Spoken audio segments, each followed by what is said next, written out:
기도하겠습니다. 거룩하신 하나님 감사합니다. 오늘 하나님 저희들에게 8단 진복 6번째 시간을 저희들에게 주심을 감사합니다. 오늘 말씀을 통해 우리의 은혜가 넘치게 하시고 하나님의 수자손들을 깨달을 수 있는 시간 될 수 있도록 하늘 지혜와 총명과 명철함을 허락하여 주시옵소서. 예수님의 이름으로 기도 올리옵나이다. 아멘. 오늘은 8단 진복 6번째 시간입니다. 마음이 청결한 자는 복이 있나니 그들이 하나님을 볼 것이며, 마태복음 5장 8절의 말씀입니다. 이 마음이 청결한 자는 하나님을 볼 것이며 라고 했어요. 이 여러분, 마음이 청결한 상태는 참 보통 상태가 아닙니다. 근데 많은 사람들은 이 말씀을 간단하게 생각해요. 간단하게 생각해서 설교에 인용을 많이 합니다. 그러나 그런 것이 아닙니다. 오늘 우리는 바르게 깨닫게 될 것입니다. 자, 우리 예수님이 마음이 청결하다 라고 말씀하신 것은 우리 영속에 뿌리 박혀 있는 죄성의 마귀의 성질, 죄성, 그리고 우리 육신이 행복의 제1순위로 삼는 육신의 정욕, 우리 육신의 애정과 욕망, 정욕과 결점까지 퉁명스럽고 무뚝뚝하고 수다스러운 이런 결점까지도 깨끗하게 닦아내고 마음과 행실을 물론이고 우리 깊은 내면까지도 예수님의 밝은 빛으로 깨끗하게 정결해진 상태가 마음이 청결한 것입니다. 맑을 청자잖아요. 이렇게 되기 위해서 먼저 뭘 깨끗해야 되느냐? 자아입니다. 자아. 자기 중심적인 사고, 생각, 행동, 언어, 이 모든 것들을 철저하게 깨트려가지고 영적인 것과 육적인 것, 다시 말해서 영성에 속한 것과 육성에 속한 것을 구분해가지고 육적인 것은 다 던져내버리고 영적인 것을 철저하게 실천해 나가는 단계가 바로 마음을 청결하게 하는 단계입니다. 쉬운 일이 아니죠. 그래서 한마디로 마음이 청결한 산 단계는 보통 단계가 아닙니다. 크게는 죄악성과 정욕, 그리고 죄는 알지만 결점까지도 다 깨트리고 마음속에 하나님의 생명을 담을 수 있는 말 그대로 마음이 깨끗한 청결한 상태를 말합니다. 마음이 정결해지지 않고는 하나님의 생명이 우리 안에 내주할 수 없어요. 거룩하신 하나님의 생명이 더러운 심령 속에 들어올 수 없습니다. 우리 영 속에. 그래서 이 과정에 있는 사람의 특징은 뭐냐? 사랑을 실천해도 흠이 없는 사랑을 실천하고자 철저하게 참회 생활을 해나갑니다. 겸손을 실천해도 흠이 없는 겸손. 조금이라도 부끄러움이 누르게 섞이지 않은 아주 깨끗한 겸손을 실천하게 하고자 부단하게 노력을 합니다. 온유도 인내도 마찬가지예요. 그래서 모든 독행을 실천하고 자신을 깨끗하기 위해서 참회하는 시간을 많이 가질 수밖에 없습니다. 오늘 또 말 한마디도 내가 하나님 뜻을 거스른 일이 없었는가?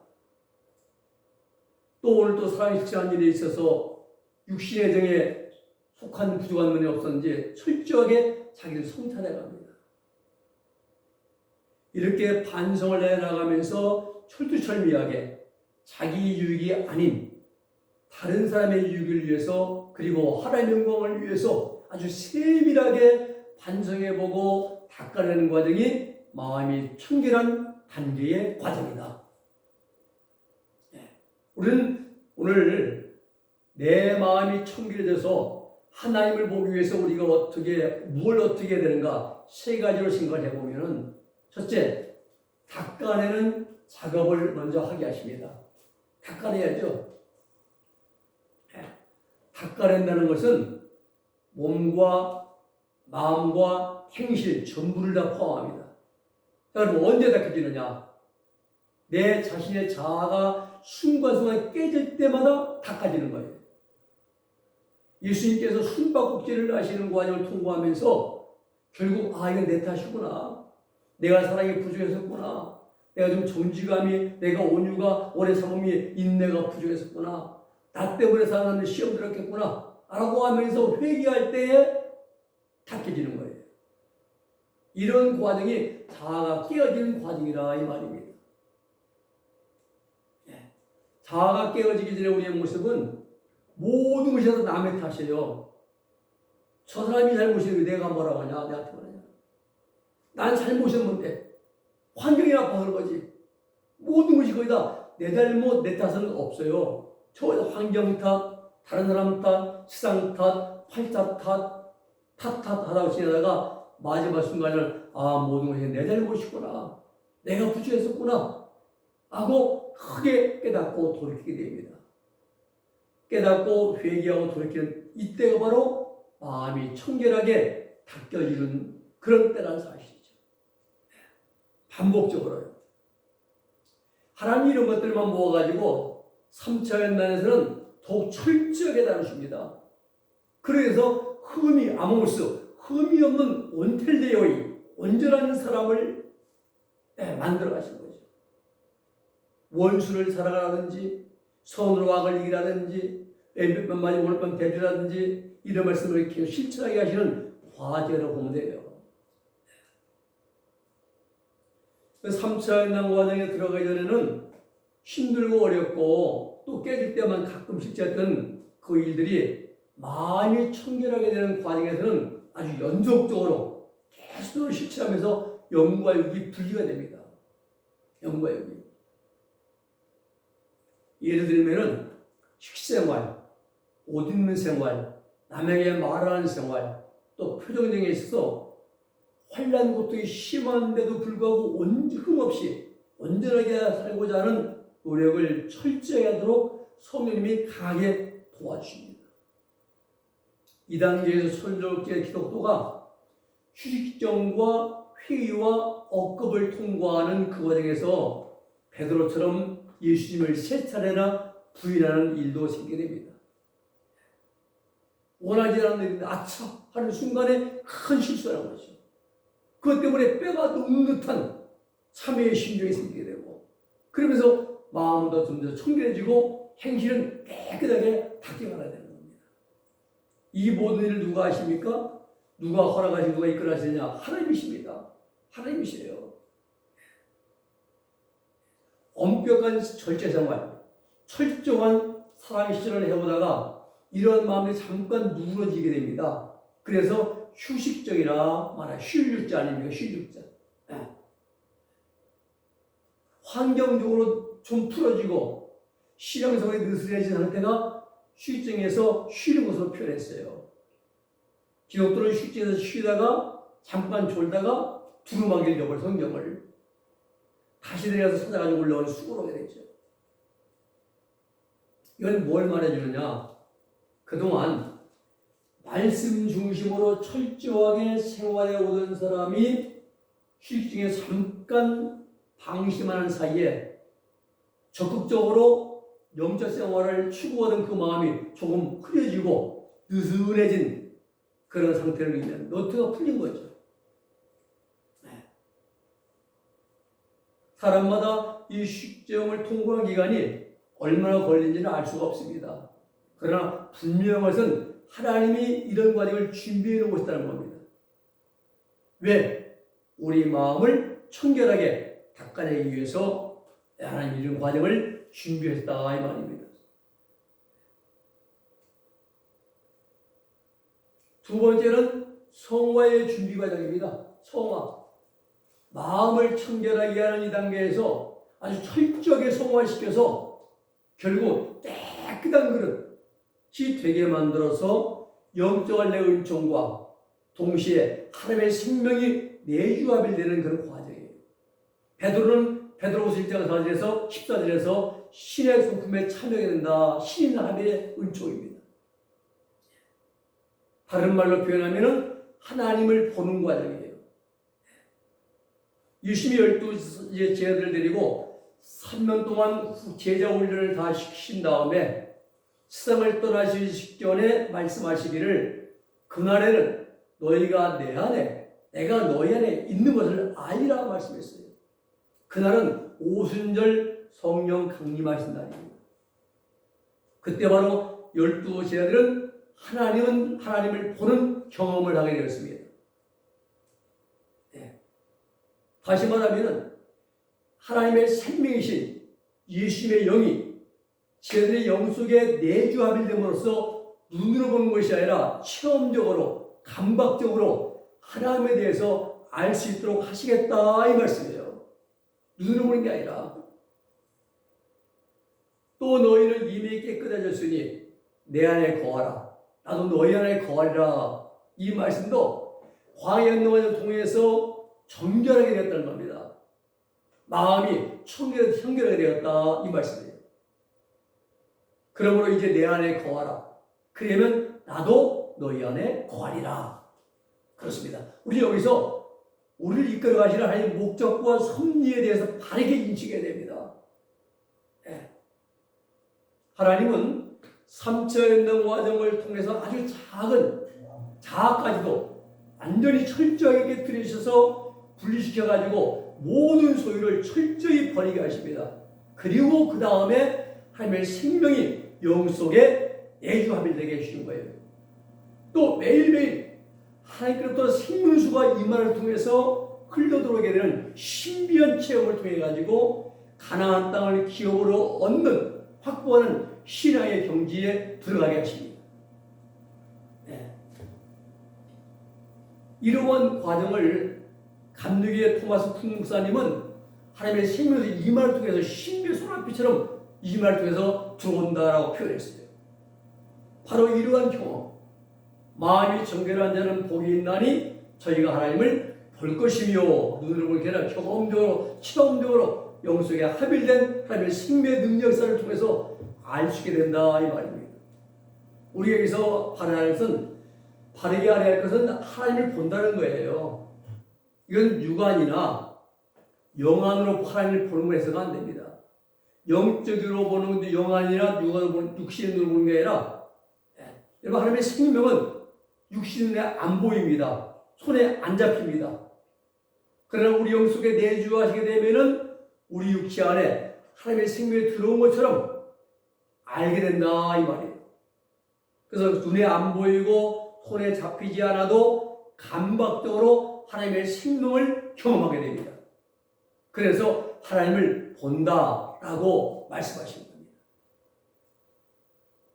이러한 경험을 12 제자들은 오순절날 하나님의 생명이 제자들의 영 속에 내주와 합일됨으로써 감각적으로 느껴지고 경험되어지고 체험이 되어졌어요. 이러한 경험이 성경에 많이 기록되어 있습니다.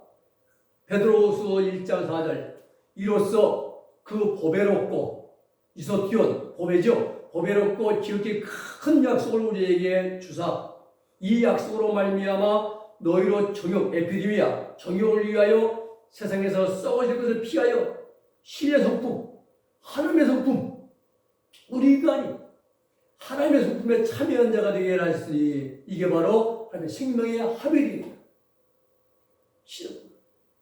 이건 역시 하나님의 생명이 내주합일됨으로써 동참하게 된다는 베드로 사도의 경험적인 그러한 사실의 말씀이에요.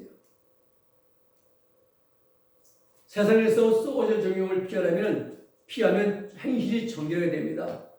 베드로 사도는 우리 인간의 정욕적이고 마귀적이고 세상적인 육성을 따라 살게 되는 그 행실이 정결해야 되는 것, 그것이 바로 세상에 썩어질 정욕을 피하는 것이다.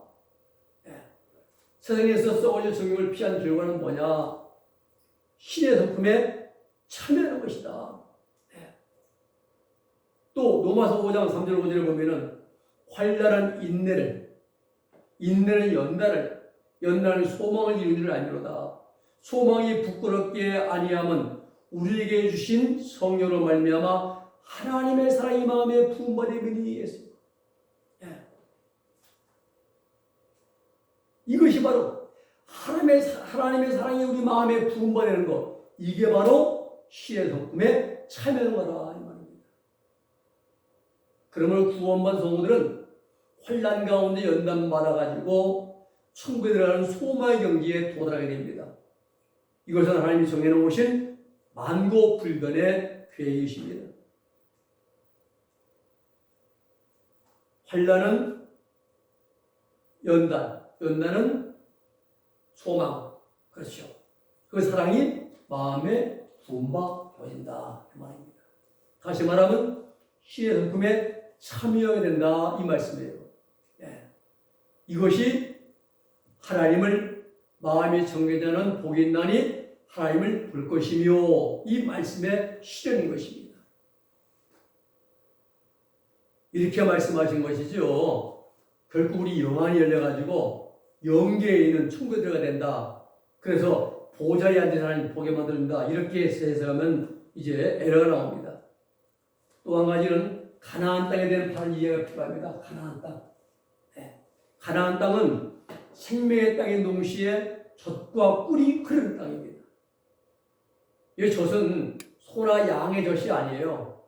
꿀은 세리완이 먹었던 석청, 토종꿀 아닙니다. 양문도 아니에요.